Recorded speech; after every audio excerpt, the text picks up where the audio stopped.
ನಲ್ಲಿ ಧಾರಾಕಾರ ಮಳೆಯಾಗ್ತಾ ಇರೋದ್ರಿಂದ ಕಬಿನಿ ಜಲಾಶಯದ ಒಳಹರಿವಿನಲ್ಲಿ ಏರಿಕೆ ಕಂಡುಬಂದಿದೆ. ಎಚ್ಡಿ ಕೋಟೆಯ ಬೀಚ್ನಳ್ಳಿ ಗ್ರಾಮದ ಜಲಾಶಯ ಇದು ಕಬಿನಿ ಜಲಾಶಯ. ಇಲ್ಲೂ ಕೂಡ ಅಪಾಯದ ಮಟ್ಟ ಹೆಚ್ಚಾಗ್ತಾ ಇದೆ ಅಂತಾನೆ ಹೇಳ್ಬೋದು. ಯಾಕೆಂದ್ರೆ ಈಗ ಅಲ್ಲಿ ಕೆಲ ಗೋಡೆಗಳಲ್ಲಿ ಬಿರುಕು ಕಂಡುಬಂದಿತ್ತು, ಗಮನಿಸಿದ್ರಿ ನೀವು. ಇಂಥ ಸಂದರ್ಭದಲ್ಲಿ ನೀರಿನ ಪ್ರಮಾಣ ಅಧಿಕ ಆದರೆ, ರಭಸ ಹೆಚ್ಚಾದರೆ ಮತ್ತಷ್ಟು ಅಪಾಯ. 19.52 ಟಿಎಂಸಿ ಸಾಮರ್ಥ್ಯ ಹೊಂದಿರುವಂತಹ ಕಬಿನಿ ಜಲಾಶಯ ಸದ್ಯ ಕಬಿನಿ ಡ್ಯಾಂನಲ್ಲಿ 16.41 ಟಿಎಂಸಿ ನೀರು ಸಂಗ್ರಹ ಆಗಿದೆ. ಇನ್ನು 3 ಟಿಎಂಸಿ ನೀರು ಮಾತ್ರ ಸಂಗ್ರಹ ಆಯಿತು ಅಂದರೆ ಪೂರ್ತಿ ಭರ್ತಿ ಆಗ್ಬಿಡುತ್ತೆ. ಕಬಿನಿ ಜಲಾಶಯಕ್ಕೆ 20,225 ಕ್ಯೂಸೆಕ್ ಒಳಹರಿವಿದೆ. ಜಲಾಶಯದಿಂದ ನದಿಗೆ 25,000 ಕ್ಯೂಸೆಕ್ ನೀರನ್ನು ಹೊರಗೆ ಬಿಡಲಾಗ್ತಾ ಇದೆ. ಯಾವುದೇ ಕ್ಷಣದಲ್ಲಿ ಬೇಕಿದ್ರೂ ನೀರನ್ನ ಮತ್ತಷ್ಟು ಹೆಚ್ಚು ಬಿಡುಗಡೆ ಮಾಡುವಂತ ಸಾಧ್ಯತೆ ಇದೆ. ಹಾಗಾಗಿ ನದಿ ಪಾತ್ರದಲ್ಲಿ ವಾಸಿಸ್ತಾ ಇರುವಂತ ಜನರು ಎಚ್ಚರಿಕೆ ವಹಿಸಬೇಕಾಗುತ್ತೆ. ನೀರಿನ ಪ್ರಮಾಣ ಅಧಿಕ ಆಯಿತು ಅಂದರೆ ಅಲ್ಲಿ ಪ್ರವಾಹದ ಪರಿಸ್ಥಿತಿಯೇ ಎದುರಾಗ್ಬಿಡುತ್ತೆ. ಹಾಗಾಗಿ ಅಲ್ಲಿರುವಂಥ ನಿವಾಸಿಗಳು ಸುರಕ್ಷಿತ ಸ್ಥಳಗಳಿಗೆ ಸ್ಥಳಾಂತರಗೊಳ್ಳುವುದೇ ಬೆಟರ್.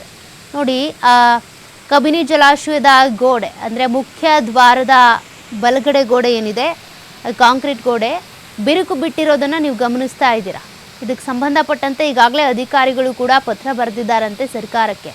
32 ಕೋಟಿ ಬೇಕು ಇದಕ್ಕೆ ವೆಚ್ಚ ಆಗುತ್ತೆ ಅಂತ. ಅಲ್ಲಲ್ಲಿ ಸಿಮೆಂಟಿಂದ ತೇಪೆ ಹಚ್ಚುವಂಥ ಕೆಲಸವನ್ನು ಕೂಡ ಮಾಡಿದ್ರು.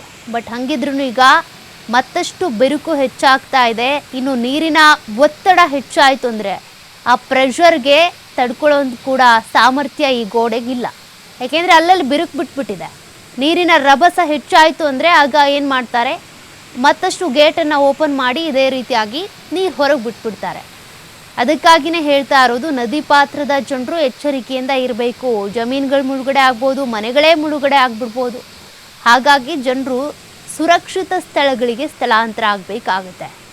ಕಬಿನಿ ಜಲಾಶಯ ಅಂತೂ ಒಂದು ರೀತಿಯಾಗಿ ಡೇಂಜರ್ ಝೋನ್ನಲ್ಲಿದೆ. ಈಗ ಅಲ್ಲಲ್ಲಿ ಬಿರುಕು ಬಿಟ್ಟಿದೆ. ಕಾಂಕ್ರೀಟ್ ಗೋಡೆ ಇರ್ಬೋದು, ಅದೇ ರೀತಿಯಾಗಿ ಅಲ್ಲಿ ಸಿಮೆಂಟ್ ಪ್ಲಾಸ್ಟರ್ ಮಾಡಿದ್ದಾರೆ. ಅಲ್ಲೆಲ್ಲ ಕಡೆನೂ ಕೂಡ ಮತ್ತಷ್ಟು ಬಿರುಕು ಹೆಚ್ಚಾಗ್ತಾನೆ ಇದೆ.